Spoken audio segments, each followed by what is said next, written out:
নমস্কার, আমি কৌশিক সেন। বিগত যে কয়েকটা দিন যা যা কলকাতা শহরে ঘটে চলেছে সেটা নতুন করে কিছু বলার নয়।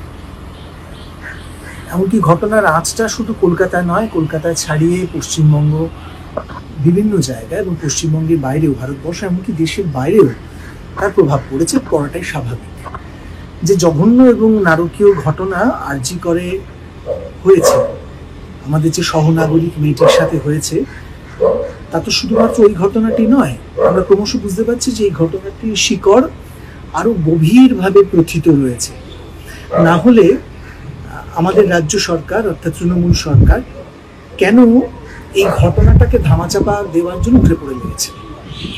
কেনই বা যখন গতকাল রাত্রিবেলা সমস্ত শহর, সমস্ত জেলা, এমনকি দেশের বিভিন্ন প্রান্তে মানুষের ঢল নেমেছে, মেয়েরা রাস্তায় নেমেছেন, তারাই নেতৃত্ব দিয়েছেন, প্রতিবাদ করেছেন, যখন সমস্ত শহর উত্তাল, তখন রাতের অন্ধকারে সেই প্রতিবাদের পিছনে মুখ লুকিয়ে একদল দুষ্কৃতী কিভাবে আরজি করে আবার হামলা চালালো, এবং সেটা পুলিশের সামনে।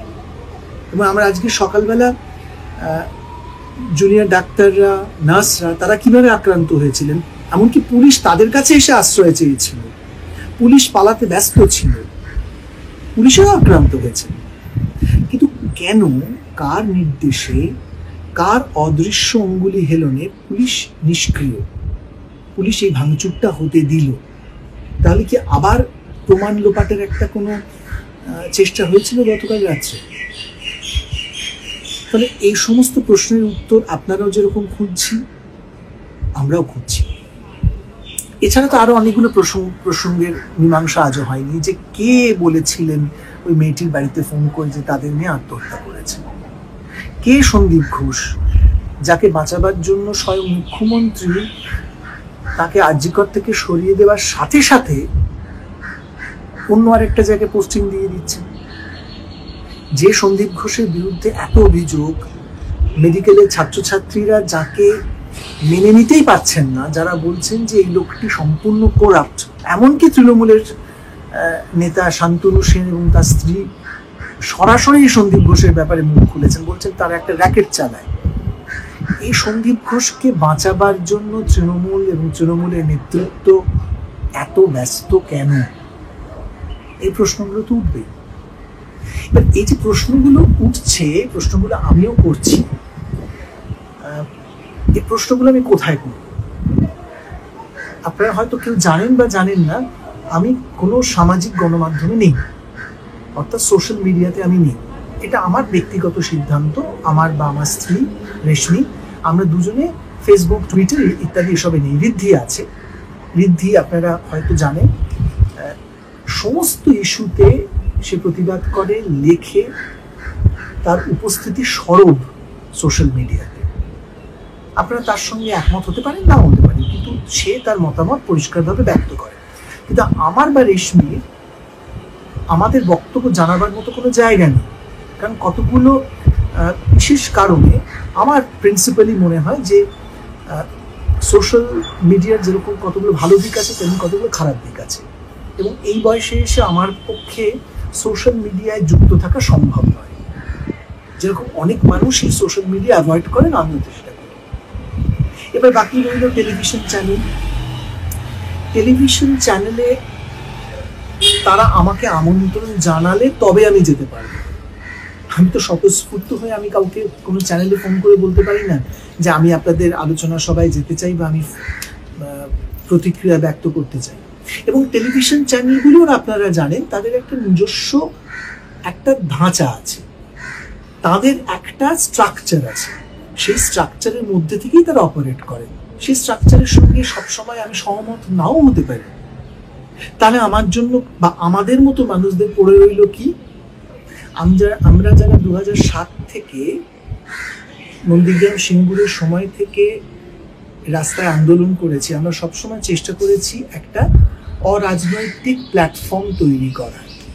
এবার এই অরাজনৈতিক প্ল্যাটফর্ম শব্দটা নিয়ে ডেলিবারেটলি, আমি আবার বলছি ইচ্ছাকৃতভাবে, উদ্দেশ্য প্রণোদিতভাবে কিছু মানুষ এটাকে এমনভাবে ছড়িয়ে দিচ্ছেন যে আমরা যেন প্রতিবাদটাকেই অরাজনৈতিক হিসেবে চিহ্নিত করছি। এটা যারা ডেলিভারেটলি করছেন তারা আমার সাক্ষাৎকারগুলো, অরিজিনাল সাক্ষাৎকারগুলো, যেরকম সম্প্রতি আমি আনন্দবাজার অনলাইনে বলেছি, সেটা একটু ভালো করে খেয়াল করে পড়বেন, কারণ অধিকাংশ সময় সোশ্যাল মিডিয়াতে যেগুলো ছড়িয়ে পড়ে সেগুলো হচ্ছে অর্ধেক শোনা, না শোনা, না বোঝা।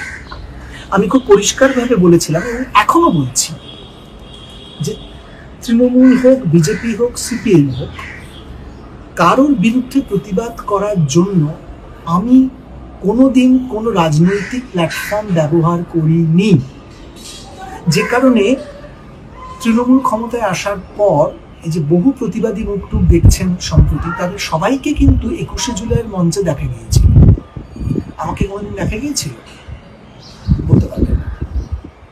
এবং আমার সবসময় খুব কুণ্ঠাবোধ হয় যে আমি আগের সরকারের আমলে তো বটে, এমনকি এই সরকারের আমলেও কোন কোন প্রতিবাদের সঙ্গে সামিল ছিল।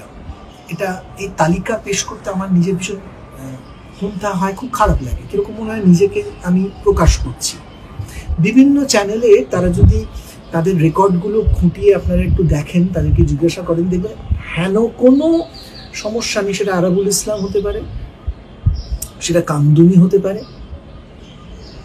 সেটা আনিস খানের মৃত্যু হতে পারে, সেটা এর পূর্বে জুনিয়র ডক্টরদের আন্দোলন হতে পারে, সেটা সিএএ আন্দোলন হতে পারে। সর্বত্র আমার বক্তব্য আমি পেশ করেছি বিভিন্ন চ্যানেলে এবং কোনো না কোনো অরাজনৈতিক প্ল্যাটফর্ম থেকে। পার্ক স্ট্রিটের ধর্ষণ কাণ্ডে হতে পারে, আমি কোনো রাজনৈতিক প্ল্যাটফর্মে আমাকে যেতে হয়নি, আমি গণমাধ্যমে বলেছি, কখনো সংবাদপত্রে নিয়মিত লিখেছি 4-এর পাতায়, মূলত আনন্দবাজার পত্রিকায়। এবার কেউ যদি সেটা না পড়েন তার দায় আমার হতে পারে না, তারা পড়েন না। অথবা বিভিন্ন চ্যানেলে যখন তর্ক বিতর্কের অনুষ্ঠান হয়েছে, যুক্তিতর্কের অনুষ্ঠান হয়েছে, আমার কথা আমি স্পষ্ট করে বলেছি, সেগুলো তাদের ফাইলে, তাদের রেকর্ডে আছে। এবার সেইগুলোকে কেউ যদি খুব ডেলিভারেটলি শুনবো না, দেখবো না বলে বিচার করেন, তাহলেও আমার কিছু করার নেই। ফলে আমার বক্তব্যটা খুব পরিষ্কার, তৃণমূল কংগ্রেসের এই অরাজকতার বিরুদ্ধে আমি কথা বলেছি, বলবো, কিন্তু আবারও বলছি কোনো রাজনৈতিক প্ল্যাটফর্ম থেকে বলবো না। তার জন্য যদি আমার বক্তব্যটা আপনাদের কাছে পৌঁছতে একটু সময় লাগে তো লাগবে। তার মধ্যে কেউ যদি সিদ্ধান্ত নিয়ে আমাকে সুবিধাবাদী বলবেন, কিন্তু আমাকে অপেক্ষা করে থাকতেই হবে, আমার মতো মানুষদের অপেক্ষা করে থাকতেই হবে কোনো না কোনো রাজনৈতিক প্ল্যাটফর্মের মতো। ঠিক যেরকমভাবে গত 12 তারিখে জুনিয়র ডাক্তাররা ন্যাশনাল মেডিকেল কলেজ থেকে আমাকে, রেশমিকে, ঋদ্ধিকে আমন্ত্রণ জানিয়েছিল তাদের মিছিলে হাঁটার জন্য। গেছিলাম, তাদের নেতৃত্বে আমরা হেঁটেছি। গতকাল রাত্রিবেলা মেয়েদের আহ্বানে আমরা পথে নেমেছিলাম, রুবি হসপিটালে ছিলাম, সেখান থেকে গিয়ে আমি একাডেমি অফ ফাইন আর্টস চত্বরে জড়ো হয়েছিলাম।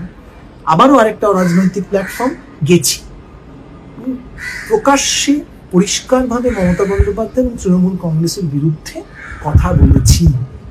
আবারও বলছি, একটা অরাজনৈতিক প্ল্যাটফর্ম থেকে, পশ্চিমবঙ্গের কোনো বিরোধী রাজনৈতিক দলের প্ল্যাটফর্ম থেকে নয়।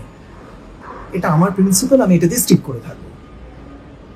ঠিক যেরকম ভাবে আমার যদি আজকে পশ্চিমবঙ্গের বিরোধী রাজনৈতিক দলগুলোর বিরুদ্ধে কিছু বলার থাকে, সেটা বলার জন্য আমি তৃণমূলের প্ল্যাটফর্ম ব্যবহার করবো না, সেটা আমি আমার জায়গা থেকেই কথা বলবো। আমার যদি বিজেপির বিরুদ্ধে যা বলার আছে আমি লিখে বলেছি, রাস্তায় হেঁটে বলবো। মানে সিএ বিরোধী আন্দোলনের জন্য আমাকে কিন্তু মমতা বন্দ্যোপাধ্যায়ের পাশে দাঁড়িয়ে ক্যাকা ছিচি বলতে হয়নি, যেরকম অনেককে টেলিভিশনে দেখা গিয়েছিল যে তারা সিএম এর পাশে দাঁড়িয়ে ক্যাকা ছিচি বলছেন। আমিও কিন্তু সিএ এনআরসি আন্দোলনের বিরুদ্ধে, আবার যদি এই বিলটা আসে আমি আবার প্রতিবাদ করব, কিন্তু সেটা কিন্তু তৃণমূলের প্ল্যাটফর্মে দাঁড়িয়ে নয়, নিজের জায়গা থেকে। তার জন্য যদি 4 দিন, 5 দিন, 7 দিন সময় লাগে, অপেক্ষা করতে হয়, আমি অপেক্ষা করব। আমি খুব স্পষ্ট করে আমার মতামত ব্যক্ত করলাম যে আরজিকর ঘটনার প্রতিকার চাই, সত্য উদ্ঘাটিত হোক, এবং খুব পরিষ্কার হয়ে যাচ্ছে যে বর্তমান সরকার, তৃণমূল সরকার কিছু একটা লুকোতে চেষ্টা করছে, কিন্তু মানুষের স্বতঃস্ফূর্ত আন্দোলন বলে দিচ্ছে যে এইগুলো চাপার নয়। ফলে আমার মনে হয় সরকারের সতর্ক হওয়া উচিত, সত্যের মুখোমুখি দাঁড়ানো উচিত, মানুষের প্রশ্নের উত্তর দেওয়া উচিত। আমাদের কলকাতা শহর এবং পশ্চিমবঙ্গের তথা ভারতবর্ষের চিকিৎসকরা যে প্রশ্ন তুলেছেন, নাগরিকরা যে প্রশ্ন তুলেছেন, সেই প্রশ্নের মুখোমুখি মুখ্যমন্ত্রী মমতা বন্দ্যোপাধ্যায়কে দাঁড়াতে হবে। সেই প্রশ্নের মুখোমুখি গোটা তৃণমূল দলটাকে দাঁড়াতে হবে, কারণ তৃণমূলের ভেতর থেকেই আওয়াজ উঠছে, যেটা সুলক্ষণ বলে আমি মনে করি। আপনারা যে রাজনীতিতে, সরাসরি রাজনীতিতে বিশ্বাস করেন, আপনাদের সঙ্গে আমার কোনো বিরোধ নেই। আপনারা আপনাদের মতো প্রতিবাদ করুন, কিন্তু আমি আপনাদের মতো করে প্রতিবাদ করতে পারছি না বলে সঙ্গে সঙ্গে আমাকে একটা দাগিয়ে দেওয়া হবে, এই ছেলে মানুষটাও বন্ধ করুন। অবশ্য চালাতে চাইলে চালাতে পারে, কিন্তু আমি আমার বক্তব্য থেকে নড়ছি না। আমি অরাজনৈতিক প্ল্যাটফর্ম থেকেই বলবো, তীব্রভাবে বলবো, কিন্তু সেটা আপনাদের মত অনুযায়ী, কিছু মানুষের মত অনুযায়ী কোনো রাজনৈতিক প্ল্যাটফর্ম ব্যবহার করে বলবো না। তার জন্য যদি আমাকে অপেক্ষা করে থাকতে হয়, অপেক্ষা করে থাকবো। ধন্যবাদ।